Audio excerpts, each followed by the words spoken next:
Micropayments have been touted as the next big funding source for podcasters since the beginning, without much success.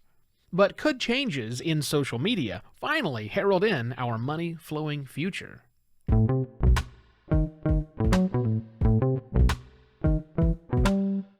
Hello and welcome to another podcast Pontifications with me, Evo Terra. You know that it's important to submit your podcast to every listening app and directory, right?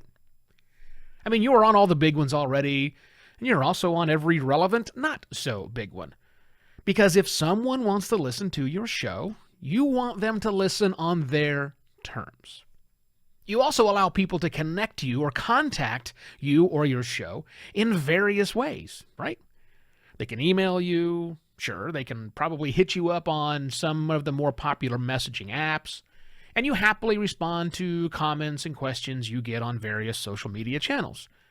Because if someone wants to send you a message, you want them to be able to do so on their own terms. Well, you need to take that same approach to receiving direct payments from your listeners. Because today, in the fall of 2021, it is easier than ever for listeners to pay podcasters directly, but only if you let them. Now, in the before times, like maybe a few weeks ago, podcasters tended to pick a listener support service and drive traffic to that. Patreon, you may use, being one of the first ones out there. I use Buy Me a Coffee. There are all sorts of funding platforms out there that podcasters use and tell their listeners to use when they want to send funds that way. And that made a lot of sense at the time, again, just a few short weeks ago, as listeners needed to go somewhere to make that payment.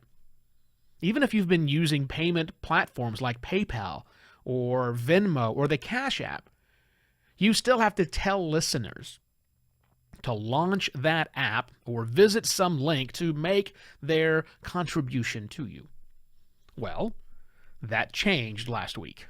Or rather, we're in the process of seeing it changing.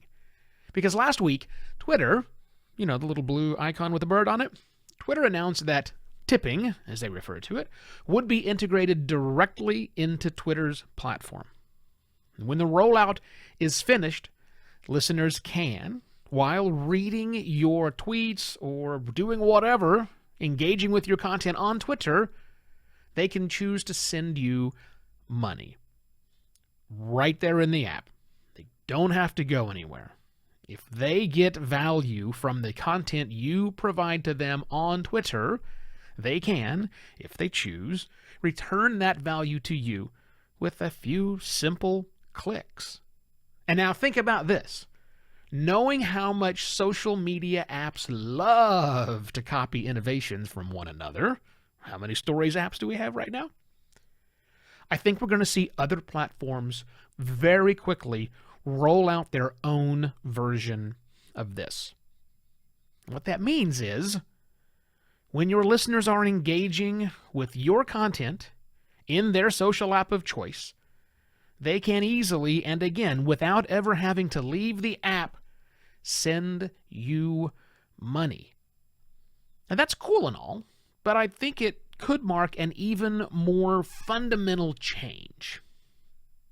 Because Twitter, rolling this out, which again will likely be followed by other social platforms rolling out something just like it or very similar, this in effect is now training people on the value of the value for value model. And I think that as this continues, more and more people are going to want to fund creators, especially if those people can then do the funding directly on the platform where they're receiving the value. Now, I think this has a lot of implications for all of us podcasters to consider. First, yes, you should adopt these very low friction funding sources as quickly as you can. Secondly, I think that the funding platforms themselves, like Buy Me a Coffee, like Patreon, Ko-fi with a Ko-Fi, even Cash App and maybe Venmo, these platforms might react to social encroaching into their territory and figure out a way to integrate consumption of content directly on their platform. Now, wouldn't that be neat? If the platform you use or someone uses every day to send money to people suddenly has podcast content in it? Okay, clearly that's not happening tomorrow, but it's not really that big of a leap when you think about it.